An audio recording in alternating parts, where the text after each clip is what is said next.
Presiden Joko Widodo meresmikan kereta cepat Jakarta-Bandung yang diberi nama Wush di Stasiun Halim, Jakarta.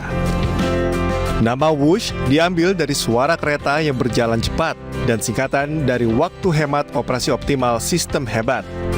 Kereta cepat Jakarta-Bandung Wush adalah salah satu bentuk kemajuan transportasi publik di Indonesia.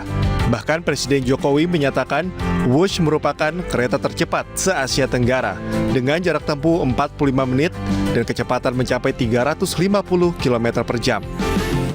Kereta cepat Jakarta-Bandung ini merupakan kereta cepat pertama di Indonesia dan juga pertama di Asia Tenggara. Dengan kecepatan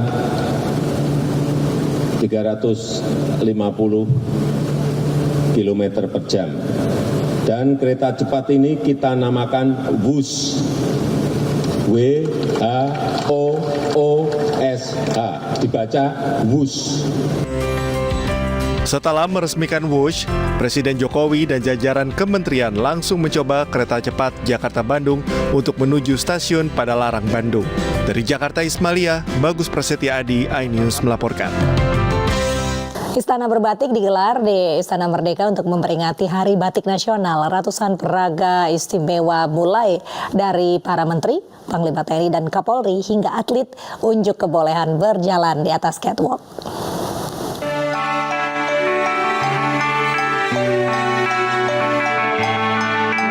Memperingati Hari Batik Nasional setiap 2 Oktober, acara Istana Berbatik 2023 digelar meriah di depan Istana Merdeka, Jakarta Minggu malam. Koleksi batik dari 7 kerajaan di Nusantara diperagakan di panggung megah sepanjang 150 meter.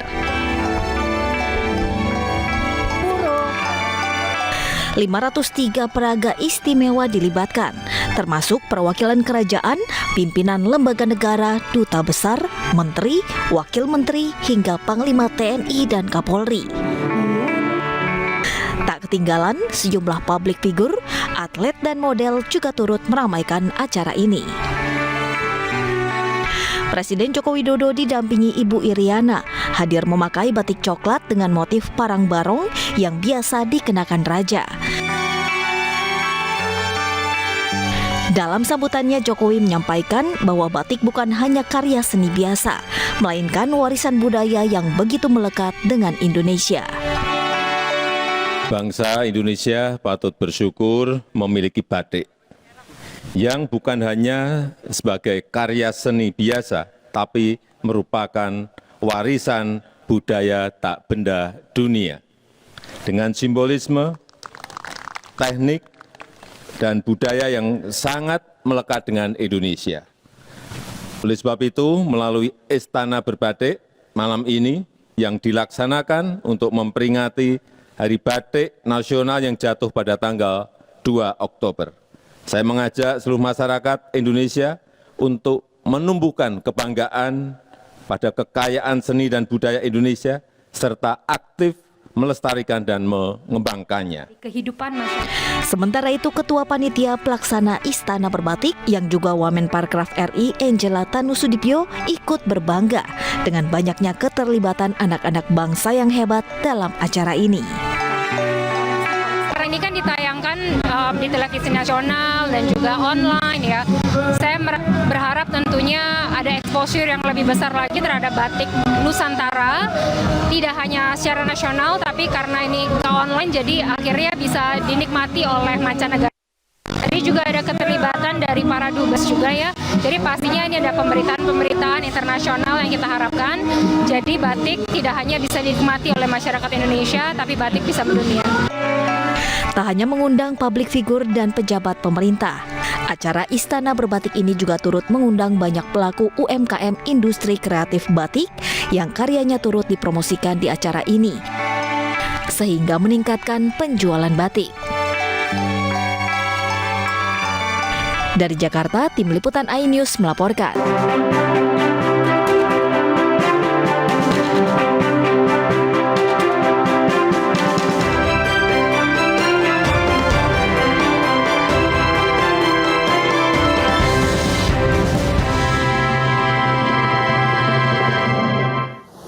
Ketua Umum PDI Perjuangan Megawati Soekarno Putri memastikan Ganjar Pranowo tetap baca pres di tengah isu dua poros yang mencuat.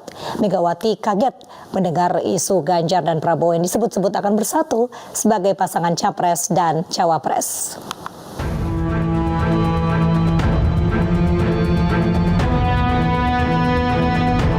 Ketua Umum PDI Perjuangan Megawati Soekarno Putri menutup peluang duet Ganjar Pranowo dengan Prabowo Subianto di Pilpres 2024. Hal ini disampaikan Megawati dalam penutupan Rakernas PDIP di Jakarta Minggu siang. Megawati mengaku kaget mendengar isu di media massa yang menyebut ada kemungkinan Ganjar dan Prabowo bersatu di Pilpres 2024. Saya sendiri sampai bingung kan di media tiba-tiba dibilang begini, oh iya sudah ada persetujuan bahwa nanti Pak Prabowo jadi presidennya, Pak Ganjar jadi wakil presidennya. Aku terus di rumah melongo, ini yang ngomong di sopo ya. Lah aku kok ketua umumnya malah nggak ngerti. Coba, terus nggak usah didengerin. Lu kok enak banget gitu loh, gadok-gadokan. Nah, kamu mau nggak? Bukan, kalau ada cewek cakep, ada laki ganteng, tapi nggak sama-sama tune in, terus mau, digadok-gadokkan gitu. Ayo, padahal yang perempuan udah punya pacar, yang laki udah punya pacar. Ayo, mau apa enggak? Tapi nggak semua ngomong, berarti ada yang mau. Ayah karena buah saya. Sementara itu, kejutan yang ditunggu-tunggu terkait pengumuman bakal cawapres Ganjar ternyata tidak terjadi di Rakernas PDIP kemarin. Adapun baca pres Ganjar Pranowo tidak hadir dalam penutupan Rakernas karena tengah menemui sosok spesial di Surabaya, Jawa Timur. Ya tadi malam ke Surabaya. Ya, tentang bertemu siapa, bertemu rakyat, dan bertemu dengan orang-orang yang khusus dan spesial. Ya. Sebelumnya, Sekjen PDIP Hasto Kristianto menyebut sosok pendamping Ganjar telah terpilih dan kini berada di tangan Megawati Soekarno Putri. Bahkan Hasto menyebut sosok itu bisa saja merupakan seorang perempuan. Publik pun diminta sabar menanti pengumuman bacawa pres Ganjar di momen yang tepat. Dari Jakarta, tim liputan iNews melaporkan. Presiden ke-6 Indonesia Susilo Bambang Yudhoyono menemui Presiden Joko Widodo di Istana Bogor. Pertemuan Presiden Jokowi dengan SBY di Istana Bogor berlangsung sekitar 1 jam. SBY tiba di Istana Bogor pukul 17.44 waktu Indonesia Barat lewat salah satu pintu masuk istana di Jalan Juanda Bogor. Di depan pilar istana, sebuah mobil sudah menunggu. Presiden Jokowi mengantar SBY masuk ke dalam mobil dan masuk ke dalam kompleks istana.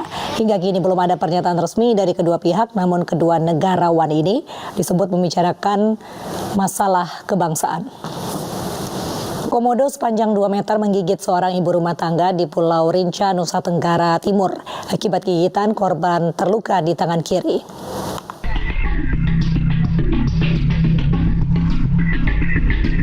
Ibu rumah tangga bernama Ratna digigit komodo saat menjemur ikan di depan rumahnya.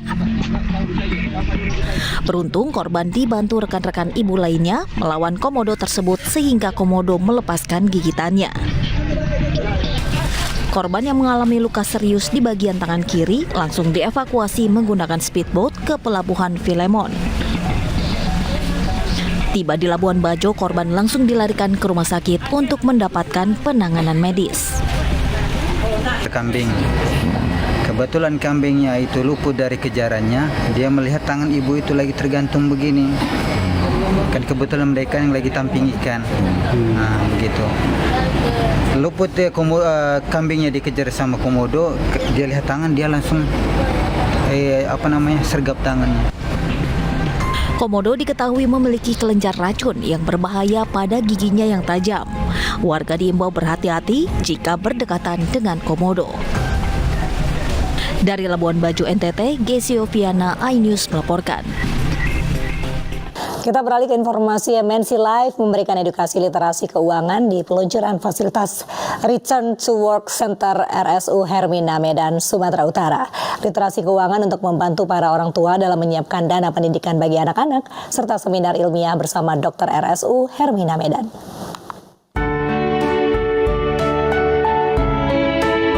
Peluncuran fasilitas Return to Work Center RSU Hermina Medan, Sumatera Utara terasa berbeda. Dalam kegiatan ini, PT MNC Life Assurance atau MNC Life berkesempatan memberikan literasi keuangan bagi para orang tua untuk merencanakan dana pendidikan anak. MNC Life sendiri memiliki program asuransi pendidikan yang diberi nama MNC Tahapan Pintar. Dalam program ini, MNC Life tetap memberikan santunan pendidikan kepada anak dari nasabah yang mengalami kecelakaan kerja. Kami punya program asuransi pendidikan di mana MNC Life tetap memberikan santunan pendidikan kepada anak dari nasabah MNC Life sehingga bisa tetap kuliah. Jadi walaupun orang tuanya mengalami sakit tetap, tidak bisa bekerja, tetapi santunan pendidikannya tetap kami berikan.